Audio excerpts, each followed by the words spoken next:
ರಾಜ್ಯದ ಮುಖ್ಯಮಂತ್ರಿ ಸಿಎಂ ಸಿದ್ದರಾಮಯ್ಯರವರು ತಮ್ಮ 17ನೇ ಬಜೆಟ್ ಮಂಡನೆ ಮಾಡಿದ್ದು, ಬಜೆಟ್ನಲ್ಲಿ ರಾಜ್ಯದ ಎಲ್ಲ ಗೃಹಲಕ್ಷ್ಮಿಯರಿಗೆ ಹಾಗೂ ಬಿಪಿಎಲ್ ರೇಷನ್ ಕಾರ್ಡ್ ಇದ್ದವರಿಗೆ ಮತ್ತು ರೈತರಿಗೆ ಬಂಪರ್ ಘೋಷಣೆಗಳನ್ನು ನೀಡಿದ್ದಾರೆ.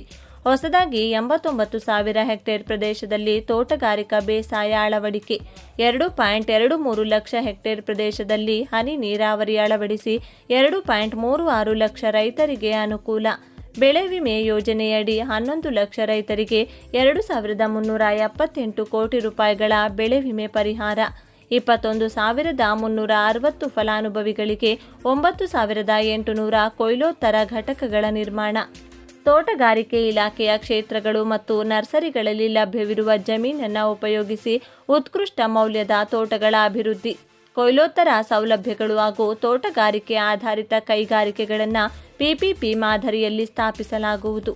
ಅಡಿಕೆ ಬೆಳೆಯ ಎಲೆ ಚುಕ್ಕಿ, ಹಳದಿ ಎಲೆ ಹಾಗೂ ಕೊಳೆ ರೋಗಗಳ ಮತ್ತು ತೆಂಗು ಬೆಳೆಯ ಕಪ್ಪು ತಲೆ ಹುಳು ಹಾಗೂ ಬಿಳಿ ನೊಣಗಳ ನಿಯಂತ್ರಣಕ್ಕಾಗಿ ವಿಶ್ವವಿದ್ಯಾಲಯಗಳು ಹಾಗೂ ಕೃಷಿ ವಿಜ್ಞಾನ ಕೇಂದ್ರಗಳ ಸಹಯೋಗದೊಂದಿಗೆ ಸಮುದಾಯ ಆಧಾರಿತ ರೋಗ ಕೀಟ ನಿಯಂತ್ರಣ ಕ್ರಮವನ್ನು 10 ಕೋಟಿ ರೂಪಾಯಿಗಳ ವೆಚ್ಚದಲ್ಲಿ ಕೈಗೊಳ್ಳಲಾಗುವುದು. ತೋಟಗಾರಿಕೆ ಉತ್ಪನ್ನಗಳ ಸಂಸ್ಕರಣೆಗಾಗಿ ದಾವಣಗೆರೆ ಜಿಲ್ಲೆಯ ಹೊನ್ನಾಳಿ ತಾಲೂಕು ಮತ್ತು ವಿಜಯಪುರ ಜಿಲ್ಲೆಯ ತೊರವಿಯಲ್ಲಿ ಒಟ್ಟು 12,000 ಮೆಟ್ರಿಕ್ ಟನ್ ಸಾಮರ್ಥ್ಯದ 2 ಶೀತಲ ಗೃಹಗಳನ್ನು 64 ಕೋಟಿ ರೂಪಾಯಿ ವೆಚ್ಚದಲ್ಲಿ ನಿರ್ಮಿಸಲಾಗುವುದು. ಎಲ್ಲ ಕೃಷಿ ಮಾರುಕಟ್ಟೆಗಳಲ್ಲಿ ಶೀತಲ ಗೃಹಗಳನ್ನು ಹಂತ ಹಂತವಾಗಿ ನಿರ್ಮಿಸಲಾಗುವುದು. ಹೆಚ್ಚಿನ ಪ್ರವಾಸಿಗರನ್ನು ಹಾಗೂ ಪರಿಸರ ಪ್ರೇಮಿಗಳನ್ನು ಆಕರ್ಷಿಸುವ ದೃಷ್ಟಿಯಿಂದ ಮೈಸೂರಿನ ಲಿಂಗಾಂಬುದಿ ಸಸ್ಯ ತೋಟವನ್ನು ಸಮಗ್ರವಾಗಿ ಅಭಿವೃದ್ಧಿಪಡಿಸಲಾಗುವುದು. ನೀರಿನ ಸಂರಕ್ಷಣೆ ಮತ್ತು ಮಣ್ಣಿನಿಂದ ಹರಡುವ ರೋಗಗಳನ್ನು ತಡೆಗಟ್ಟಲು ಹೈಡ್ರೋಪೋನಿಕ್ಸ್ ಹಾಗೂ ಕೋಕೋಫಿಟ್ ಆಧಾರಿತ ಮಣ್ಣಿಲ್ಲದ ಕೃಷಿಯನ್ನು ಪ್ರೋತ್ಸಾಹಿಸಲಾಗುವುದು. ತಜ್ಞರ ಕಾರ್ಯಸಾಧತಾ ವರದಿಯ ಶಿಫಾರಸ್ಸಿನಂತೆ ಡಂಬಳದಲ್ಲಿ ತೋಟಗಾರಿಕೆ ಕಾಲೇಜನ್ನು ಸ್ಥಾಪಿಸಲು ಅಗತ್ಯವಿರುವ ಪ್ರಥಮ ಹಂತದ ಮೂಲಸೌಕರ್ಯ ಕಾಮಗಾರಿಗಳನ್ನು ಕೈಗೆತ್ತಿಕೊಳ್ಳಲಾಗುವುದು. ರೇಷ್ಮೆ. ಭಾರತದ ರೇಷ್ಮೆ ಉತ್ಪಾದನೆಯಲ್ಲಿ 46% ಪಾಲು ಹೊಂದಿರುವ ಕರ್ನಾಟಕವು ದೇಶದ ರೇಷ್ಮೆ ರಾಜಧಾನಿಯಾಗಿದೆ. ರಾಜ್ಯದ ಅಭಿವೃದ್ಧಿಗೆ ಅಗತ್ಯವಿರುವ ರೀಲಿಂಗ್ ಶೆಡ್ ನಿರ್ಮಾಣ, ಹನಿ ನೀರಾವರಿ ಘಟಕ ಮುಂತಾದ ಚಟುವಟಿಕೆಗಳಿಗೆ ಕಳೆದ 3 ವರ್ಷಗಳಲ್ಲಿ 531 ಕೋಟಿ ರೂಪಾಯಿ ಮೊತ್ತದ ಸಹಾಯಧನವನ್ನು 2 ಲಕ್ಷ ಫಲಾನುಭವಿಗಳಿಗೆ ಒದಗಿಸಲಾಗಿದೆ.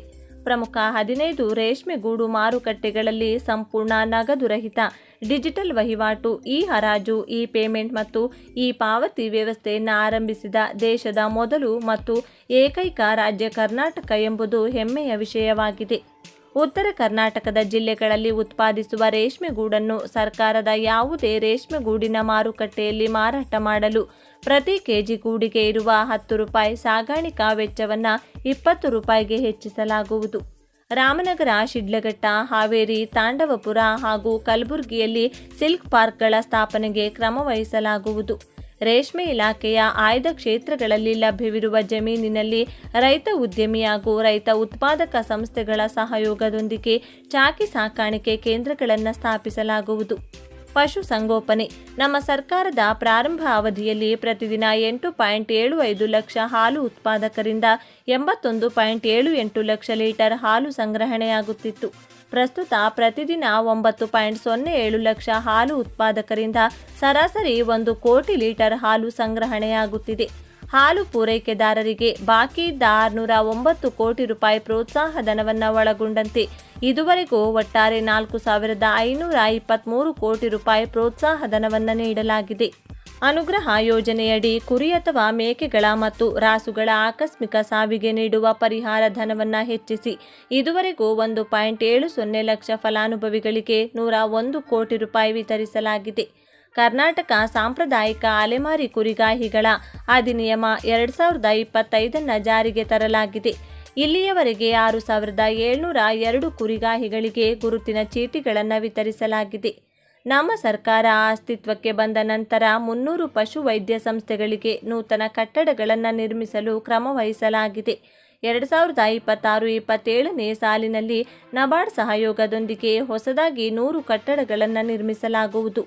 ಬೆಳಗಾವಿ ಮತ್ತು ಕಲಬುರಗಿ ವಿಭಾಗಗಳಲ್ಲಿ ಕುರಿ ಮತ್ತು ಮೇಕೆ ಸಾಕಾಣಿಕೆಯನ್ನು ಪ್ರೋತ್ಸಾಹಿಸಲು ಆಯ್ದ 10,000 ಫಲಾನುಭವಿಗಳಿಗೆ 25% ಸಹಾಯಧನದಲ್ಲಿ ಕುರಿ ಅಥವಾ ಮೇಕೆ ಘಟಕಗಳನ್ನು ಸ್ಥಾಪಿಸುವ ಯೋಜನೆಯನ್ನು ರೂಪಿಸಲಾಗಿದೆ. ಹೈನುಗಾರಿಕೆಯನ್ನು ಪ್ರೋತ್ಸಾಹಿಸಲು ಆಯ್ದ 10,000 ರೂಪಾಯಿ ಫಲಾನುಭವಿಗಳಿಗೆ ಶೇಕಡ 25% ಸಹಾಯಧನದಲ್ಲಿ ಹಸು ಅಥವಾ ಎಮ್ಮೆ ಖರೀದಿಸಲು ಪ್ರೋತ್ಸಾಹಧನ ನೀಡಲಾಗುವುದು. ಪ್ರಸಕ್ತ ಸಾಲಿನಲ್ಲಿ ಈ ಯೋಜನೆಗಳಡಿ ಒಟ್ಟು 40 ಕೋಟಿ ರೂಪಾಯಿ ಅನುದಾನವನ್ನು ಮೀಸಲಿರಿಸಲಾಗುವುದು. ಜಿಲ್ಲಾ ಹಂತದಲ್ಲಿರುವ ತಜ್ಞ ಪಶು ವೈದ್ಯಕೀಯ ವಿಶೇಷ ಸೇವೆ ವ್ಯವಸ್ಥೆಯನ್ನು ತಾಲೂಕು ಹಂತಕ್ಕೆ ವಿಸ್ತರಿಸಲು 20 ತಾಲೂಕುಗಳ ಪಶು ಆಸ್ಪತ್ರೆಗಳನ್ನು ಪಾಲಿಕ್ಲಿನಿಕ್ಗಳಾಗಿ ಮೇಲ್ದರ್ಜೆಗೇರಿಸಲಾಗಿದೆ. ಪ್ರಸಕ್ತ ಸಾಲಿನಲ್ಲಿ 15 ತಾಲೂಕು ಪಶು ಆಸ್ಪತ್ರೆಗಳನ್ನು 10 ಕೋಟಿ ರೂಪಾಯಿ ವೆಚ್ಚದಲ್ಲಿ ಪಾಲಿಕ್ಲಿನಿಕ್ಗಳನ್ನಾಗಿ ಮೇಲ್ದರ್ಜೆಗೇರಿಸಲಾಗುವುದು. ಸ್ಥಳೀಯ ಮೇಕೆ ತಳಿಗಳ ಉನ್ನತೀಕರಣಕ್ಕಾಗಿ ಮೈಸೂರಿನಲ್ಲಿ ಬೋಯರ್ ಮೇಕೆ ತಳಿ ಸಂವರ್ಧನಾ ಕ್ಷೇತ್ರವನ್ನು ಸ್ಥಾಪಿಸಲಾಗುವುದು. ಪಿರಿಯಾಪಟ್ಟಣ ತಾಲೂಕಿನ ಕಂಪಲಾಪುರದಲ್ಲಿ ಬಂಡೂರು ಕುಳಿ ತಳಿ ಸಂವರ್ಧನಾ ಕೇಂದ್ರದ ಸಮಗ್ರ ಅಭಿವೃದ್ಧಿಯನ್ನು ಕೈಗೊಳ್ಳಲಾಗುವುದು. ಜಾನುವಾರುಗಳ ಸಂತಾನೋತ್ಪತ್ತಿ ಸಮಸ್ಯೆಗಳನ್ನು ನಿವಾರಿಸಲು ವರ್ಷಕ್ಕೊಂದು ಕರು ಎಂಬ ಘೋಷವಾಕ್ಯದೊಂದಿಗೆ ರಾಜ್ಯದ 1,000 ಗ್ರಾಮ ಪಂಚಾಯಿತಿಗಳಲ್ಲಿ ಫಲಧಾರೆ ಶಿಬಿರಗಳನ್ನು 5 ಕೋಟಿ ರೂಪಾಯಿ ವೆಚ್ಚದಲ್ಲಿ ಏರ್ಪಡಿಸಲಾಗುವುದು. ಪಶುಗಳಲ್ಲಿನ ರೋಗಗಳನ್ನು ನಿಖರವಾಗಿ ಪತ್ತೆ ಹಚ್ಚಲು ರಾಜ್ಯದಲ್ಲಿ ಪ್ರಪ್ರಥಮವಾಗಿ ಬೆಂಗಳೂರು ಹಾಗೂ ಬೀದರ್ನ ಪಶು ವೈದ್ಯಕೀಯ ಮಹಾವಿದ್ಯಾಲಯದ ಪಶು ಆಸ್ಪತ್ರೆಗಳಲ್ಲಿ ಜಾನುವಾರುಗಳ ಸಿಟಿ ಸ್ಕ್ಯಾನಿಂಗ್ ಕೇಂದ್ರವನ್ನು ಸ್ಥಾಪಿಸಲಾಗುವುದು. ಬೀದಿ ನಾಯಿಗಳ ಸಮಸ್ಯೆಗೆ ಪರಿಹಾರೋಪಾಯವಾಗಿ ಸಂತಾನಹರಣ ನಿಯಂತ್ರಣವನ್ನು ವೈಜ್ಞಾನಿಕ ಹಾಗೂ ಪರಿಣಾಮಕಾರಿ ರೀತಿಯಲ್ಲಿ ಜಾರಿಗೆ ತರುವ ಉದ್ದೇಶದಿಂದ ಪಶು ವೈದ್ಯರು ಮತ್ತು ಪಶು ವೈದ್ಯಕೀಯ ವಿದ್ಯಾರ್ಥಿಗಳಿಗೆ ಉನ್ನತ ಮಟ್ಟದ ತಾಂತ್ರಿಕ ತರಬೇತಿಯನ್ನು ನೀಡಲು ಬೆಂಗಳೂರು ಹಾಗೂ ಬೀದರ್ನಲ್ಲಿ ಶ್ವಾನ ಸಂತಾನ ನಿಯಂತ್ರಣ ತರಬೇತಿ ಕೇಂದ್ರವನ್ನು ಸ್ಥಾಪಿಸಲಾಗುವುದು. ಮೀನುಗಾರರಿಗೆ ಉಚಿತವಾಗಿ ನೀಡುವ ಮೀನುಗಾರಿಕೆ ಸಲಕರಣೆ ಕಿಟ್ ಮೌಲ್ಯದ ದರವನ್ನು 10,000 ರೂಪಾಯಿಗಳಿಂದ 20,000 ರೂಪಾಯಿಗಳಿಗೆ ಹೆಚ್ಚಿಸಿ ಮೀನುಗಾರಿಕೆ ಚಟುವಟಿಕೆಗಳನ್ನು ಉತ್ತೇಜಿಸಲಾಗುವುದು.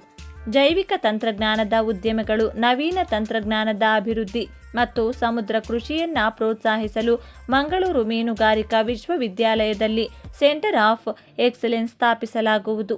ಮೀನು ಆಹಾರದ ಸೇವನೆಯನ್ನು ಉತ್ತೇಜಿಸುವ ಹಾಗೂ ಸಾರ್ವಜನಿಕರಿಗೆ ಸ್ವಚ್ಛ ಮತ್ತು ಗುಣಮಟ್ಟದ ಮೀನು ಉತ್ಪನ್ನಗಳು ಲಭ್ಯವಾಗುವಂತೆ ಮಾಡಲು ಬೆಳಗಾವಿ, ದಾವಣಗೆರೆ, ಹುಬ್ಬಳ್ಳಿ ಮತ್ತು ಚಿಕ್ಕಮಗಳೂರಿನಲ್ಲಿ ಮತ್ಸ್ಯದರ್ಶಿನಿಗಳನ್ನು ಸ್ಥಾಪಿಸಲಾಗುವುದು. ಮೀನು ಮಾರಾಟ ಮಾಡಲು ಸುಸಜ್ಜಿತ ಮೀನು ಮಾರುಕಟ್ಟೆಗಳ ಅವಶ್ಯಕತೆ ಇರುವುದರಿಂದ ಉತ್ತರ ಕನ್ನಡ, ದಕ್ಷಿಣ ಕನ್ನಡ, ಉಡುಪಿ ಹಾಗೂ ಬಾಗಲಕೋಟೆ ಜಿಲ್ಲೆಗಳಲ್ಲಿ ಮೀನು ಮಾರುಕಟ್ಟೆಯನ್ನು ನಿರ್ಮಿಸಲಾಗುವುದು.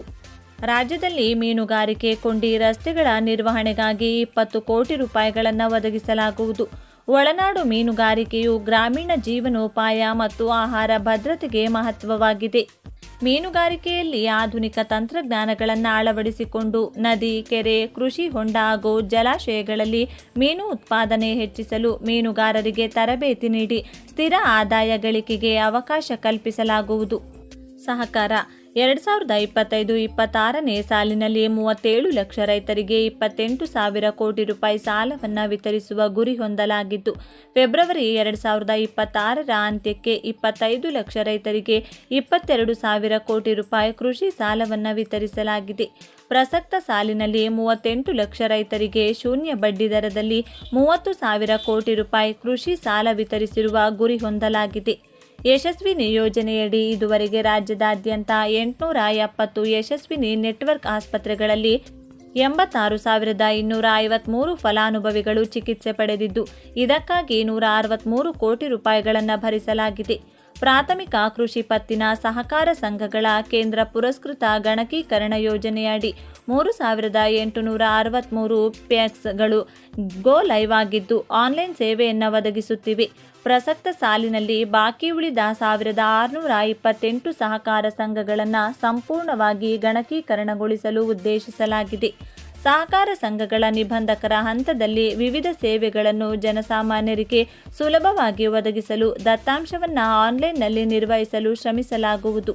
ರಾಜ್ಯದಲ್ಲಿ ಹೆಚ್ಚಿನ ಪ್ರಮಾಣದಲ್ಲಿ ಬೆಳೆದ ಮೆಕ್ಕೆಜೋಳದ ಬೆಲೆ ಕುಸಿತದಿಂದ ಸಂಕಷ್ಟಕ್ಕೀಡಾದ ರೈತರ ಹಿತ ಕಾಪಾಡಲು ಮಾರುಕಟ್ಟೆ ಮಧ್ಯಪ್ರವೇಶ ಯೋಜನೆಯಡಿ ಮೆಕ್ಕೆಜೋಳ ಖರೀದಿಸಲು ನಮ್ಮ ಸರ್ಕಾರ 100 ಕೋಟಿ ರೂಪಾಯಿಗಳ ಆರ್ಥಿಕ ನೆರವು ನೀಡಿದೆ. ಕರ್ನಾಟಕ ರಾಜ್ಯದ ಗ್ರಾಮೀಣ ಉಗ್ರಾಣ ನಿಗಮವನ್ನು ಆರ್ಥಿಕವಾಗಿ ಸದೃಢಗೊಳಿಸುವ ನಿಟ್ಟಿನಲ್ಲಿ ನಿಗಮದ ಅನುಪಯುಕ್ತ ಆಸ್ತಿಗಳನ್ನು ನಗದೀಕರಣಗೊಳಿಸಲು ಉದ್ದೇಶಿಸಲಾಗಿದೆ.